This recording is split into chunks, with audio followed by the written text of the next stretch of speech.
You got a problem with bleeding through? Are you anti-bleeding through, sir? That is my other one. August Burns Red, Texas in July, like a year or two, probably a year later. I was out here listening to Kill to Believe. Oh, such a banger of a fucking tune. I need to make Chuck listen to that. Just haven't thought about them in like 20 years. Oh my gosh, dude. They just dropped, what was the song? It was fucking insane. Like really, really well. Really, really well. God damn it, Joel.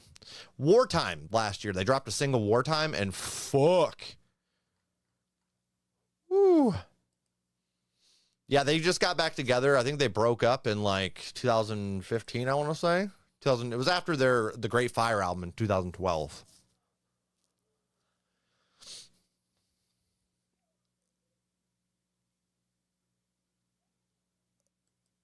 Jesus.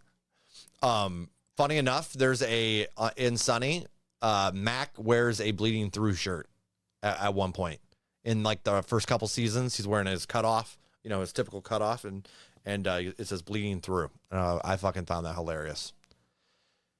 Yeah, dead but so alive. Let's see what we have here from bleeding through. Pretty excited for this. I've liked most of the stuff they've dropped that's new. Not everything's been fantastic, and so we got a nice, like, kind of balanced opinion going into this. Nothing too hyped, not too mad about it. I don't know. Let's get in. Let's get into it.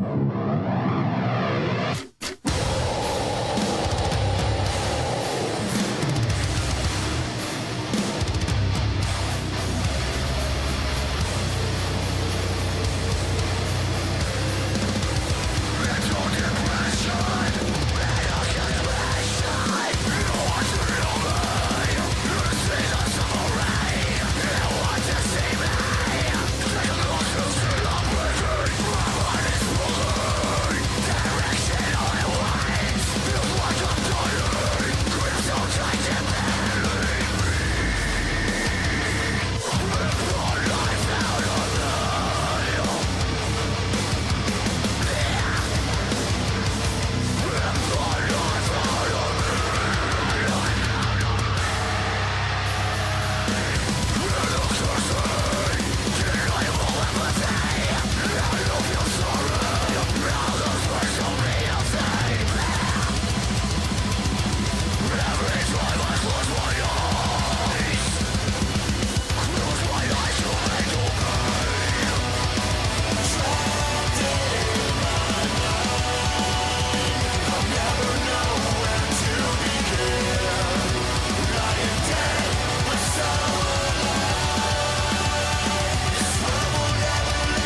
fucking God.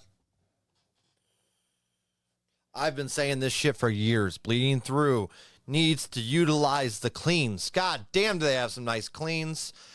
They are a band that is very, how do you put this? Okay, Slayer. You go to listen to Slayer, you know what you're getting.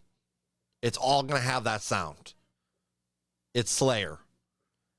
Bleeding Through, my brother despises Bleeding Through because everything sounds like the first portion of this song, like every song.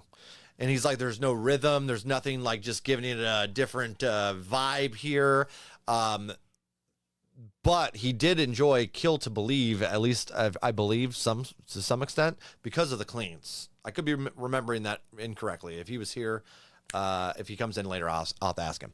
But Kill to Believe was one of the few songs they ever did do that in, at least that I'm aware. And I always was craving that through their discographies, like listening through. It's so fucking brutal and so heavy. But damn, does it all start to run together after a bit. And they just proved that you can you can be brutal as fuck and then have some beautiful cleans laced in there. More and more bands are kind of utilizing this, and this is what I'm getting drawn to, because I started listening to like heavy music, like We Came as Romans and that kind of shit. When I started listening to them, I always was loving the really heavy shit that goes into like some nice cleans. Now, the problem I had a lot with that style was that it becomes very generic very quickly if you don't use some different things to change it up. And here, what I love that they did, they included, I can't remember her name, unfortunately, but her vocals were fantastic. A nice little lacing at the end. I would have loved in the second chorus if her vocals would have popped in a little bit, but she has some really, really nice vocals. That ending, the way they ended that was fucking 10 out of 10 ending. The song itself, I think, is a solid 7 for me, but this is going to grow on me for sure. Again, I just absolutely love when they utilize those cleans, just to counteract some of the fucking brutalness that they got in their discography. I mean, it is a lot to take. A lot. Whew, that was good. The cleans are where they... What? You just kicked my ass for 3 straight minutes. All right. Well, fucking hell, dude. What you gonna do?